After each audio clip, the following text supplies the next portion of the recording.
Saudara, menanggapi video aksi adu jotosnya telah viral dan banyak pendapat tanggapan dari para netizen, Kamis petang Bupati Aceh Barat Ramli MS menggelar konferensi pers untuk mengklarifikasi apa yang terjadi hingga ia terlibat adu jotos dengan sekelompok orang yang diduga diutuskan untuk menagih hutang kepada dirinya.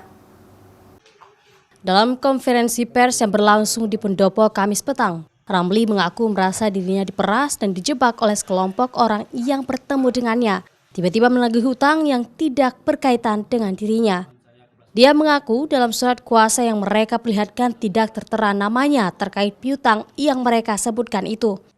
Saat terjadi aksi adu jotos, Ramli mengaku hanya mendorong tangan lawan bicara di depannya untuk menghindari aksi serangan sebelumnya. Kemudian 5 orang dari bagian kelompok penagih hutang yang ikut bertemu dengannya langsung melemparkan kursi, sementara Ramli masuk ke dalam pendopo.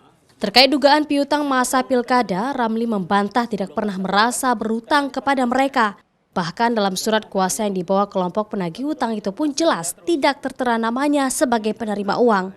Ada tuduhan pemukulan di pipi kirinya tidak benar berarti? Oh, enggak ada, cuma yang saya dorong. Hanya mendorong, Pak ya? Tangannya. Karena Bapak mendorong memang tangannya udah gini. Bapak bisa lihat nanti di apa? Di video. Di video ini gini dia. Memang dia udah gini dia.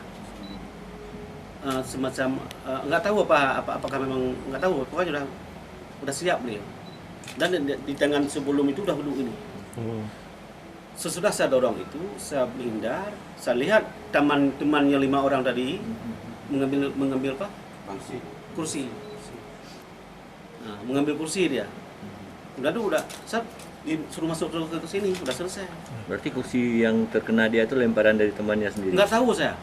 Sementara korban adu jotos dengan Bupati Zahidin harus mendapatkan perawatan di rumah sakit setelah terlibat aksi adu jotos.